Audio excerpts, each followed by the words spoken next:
Hello అండి, అందరికీ నమస్కారం. ఎలా ఉన్నారు? అందరూ బాగుండాలని, అందులో నేను ఉండాలని మనస్ఫూర్తిగా కోరుకుంటున్నాను. ఇవాల్టి ఈ వీడియో ఏంటంటే ఆల్రెడీ మీరు థంబ్నెయిల్ చూసుంటేనే అర్థమైపోయి ఉంటుంది. పన్నీర్ పెసరట్టు. ఇందులో కొత్త ఏముంది మాకు తెలుసుగా అనుకుంటారేమో, తెలిస్తే ఓకే. నాలా ఎవరైనా తెలియని వాళ్ళు ఉంటే తెలుసుకుంటారని ఈ వీడియో తీశాను. ఆల్రెడీ ఇది నేను ఫస్ట్ టైం ట్రై చేశాను, బాగా వచ్చింది. సో మళ్ళీ సెకండ్ టైం ట్రై చేసి ఈ వీడియో తీశాను అనమాట. నాకు పెద్ద వంటలేం రావండి, ఈ మధ్య నేర్చుకుంటున్నాను.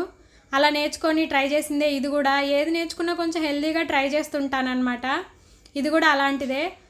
సో పన్నీర్ పెసరట్టు, ఇందులో ఇది పెద్ద క్యాలరీ ఫుడ్ కాదండి. సో ఈజీ డైజెషన్, పెసరపప్పు వాడతాం కదా, సో ఈజీ డైజెషన్ అనమాట. ఇలా బీట్రూట్, క్యారెట్ ఇవి కూడా వాడతాము, బాగుంటుంది. చిన్నపిల్లలు కూడా ఇష్టంగానే తింటారు. రెగ్యులర్గా చేసే దోశలు కాకుండా డిఫరెంట్గా ట్రై చేయండి ఇలా. సో పన్నీర్ అంటే ఇష్టం ఉండే వాళ్ళకైతే ఇంకా నచ్చుతుంది. దీనికి ఏం కావాలో చూసేద్దాం. ఇది 1 కప్పు పెసరపప్పు అనమాట. ఎవరికైనా శనగపప్పు ఇష్టం ఉంటే అదైనా వేసుకోవచ్చు, ఏదైనా ఒకటే బాగుంటుంది. నేనైతే పెసరపప్పు తీసుకున్నాను 1 కప్పు. ఇది అలా ఒకసారి శుభ్రంగా వాష్ చేసేసుకొని ఇంకొన్ని నీళ్లు పోసి ఒక నానబెట్టాలన్నమాట. మినిమం 6 అవర్స్ నానబెట్టాలి. మార్నింగ్ బ్రేక్ఫాస్ట్గా చేసుకునే వాళ్ళైతే నైటే నానేసేయండి, సరిపోతుంది. నేనైతే మార్నింగ్ నానేసాను అనమాట. 6 అవర్స్ ఉంచాను నానేసి, ఇలా నానేసాను అంతే. సో 6 అవర్స్ తర్వాత ఆ నీళ్ళన్నీ వంపేసి తీసుకోవడమే. ఇలా 6 అవర్స్ తర్వాత నీళ్ళన్నీ వంపేసాను అనమాట. ఇలా వచ్చింది.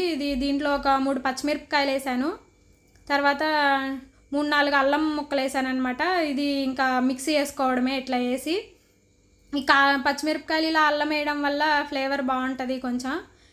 ఇది మామూలుగా ఇంకా మా దోశ బ్యాటర్ లాగే మిక్సీ వేసుకోవడమే. కొంచెం పలచగా కావాలంటే పలచగా, లేదంటే చిక్కగా కావాలంటే చిక్కగా, మీ ఇష్టం. ఎలా కావాలంటే అలా వేసేసుకోవడమే. నేనైతే కొన్ని వాటర్ యాడ్ చేశాను. సో ఇలా వచ్చింది. దీంట్లో కొంచెం ఉప్పు వేసుకొని దాన్ని మిక్స్ చేసుకొని పక్కన పెట్టుకోవడమే అనమాట.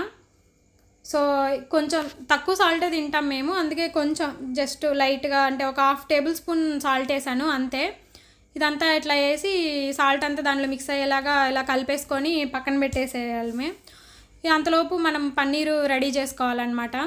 ఇది పన్నీరు గడ్డగా ఉంది, సో నేను ఇలా తురిమి పెట్టుకున్నాను అనమాట. పొడి పొడిగా ఉంటే బాగుంటుంది, దోశ మీద పొడి పొడిగా వేస్తామన్నమాట. దీంట్లో ఇలా ఈ ఇంగ్రీడియంట్స్ అన్నీ జస్ట్ 1/2 టేబుల్ స్పూన్ వేసాను.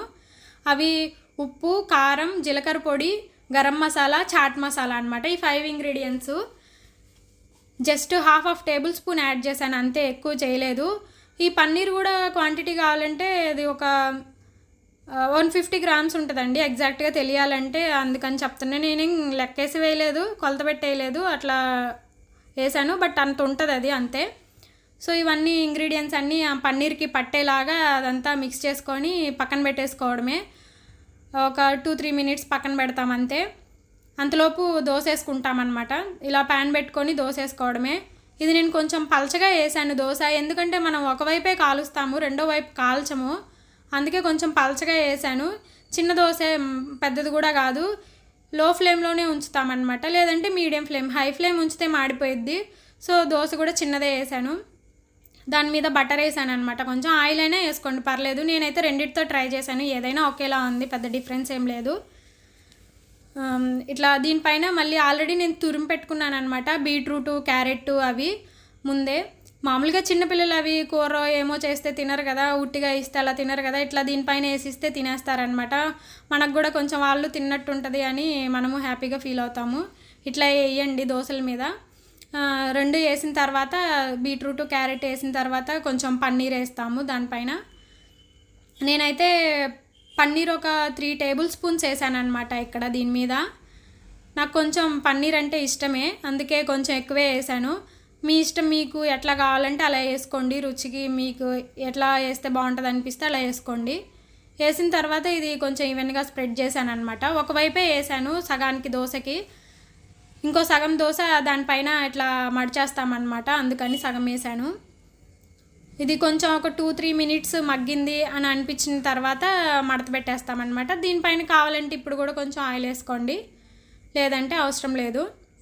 ఇలా మగ్గింది అనిపించినప్పుడు ఇలా ఒకవైపుకి తిప్పేసేయండి. తిప్పేసిన తర్వాత అదొక 2 మినిట్స్ ఉంచండి అట్లా.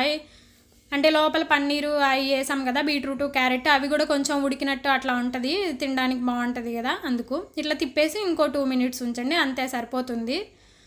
మామూలుగా అయితే ఒక దోసతోనే సరిపోతుందండి, లేదంటే ఇంకో దోశ, అంతే, ఎక్కువ తినలేము. ఇట్లా సర్వ్ చేసుకోవడమే. టమోటా చట్నీలో సర్వ్ చేశాను అనమాట నేను. ఇది కాంబినేషను ఇంతకుముందు ట్రై చేసినప్పుడు పల్లి చట్నీలో ట్రై చేసా. ఏదైనా బాగానే ఉంటుంది. మామూలుగా కొబ్బరి చట్నీ, కొత్తిమీర చట్నీ ఏదైనా బాగానే ఉంటుంది. దోశలోకి ఏ కాంబినేషన్ చట్నీ అయినా బాగానే ఉంటుంది. మామూలుగా రెగ్యులర్గా వేసే దోశలు కాకుండా ఇలా ట్రై చేసుకోండి, బాగుంటుంది. మనం ఏదైనా కొత్తగా ట్రై చేయాలన్నప్పుడు దోశల మీదే ట్రై చేయండి, ఎందుకంటే దోశలు అందరూ కొంచెం ఇష్టంగా తింటారు కదా, అందుకు. పిల్లలకు కూడా పెసరపప్పు కాబట్టి ఈజీ డైజెషన్ అనమాట, బాగుంటుంది. కొత్తగా ట్రై చేయాలనుకుంటే ఇలా ట్రై చేయండి. ఇదే అండి ఇవాళకి నా చిన్న వీడియో. మీకు నచ్చితే లైక్ చేయండి, షేర్ చేయండి, సబ్స్క్రైబ్ చేయండి. మీకు నచ్చితే మీ ఫ్రెండ్స్కి షేర్ చేయండి, వాళ్ళని ఇంకో ఇద్దరికి షేర్ చేయమని చెప్పండి.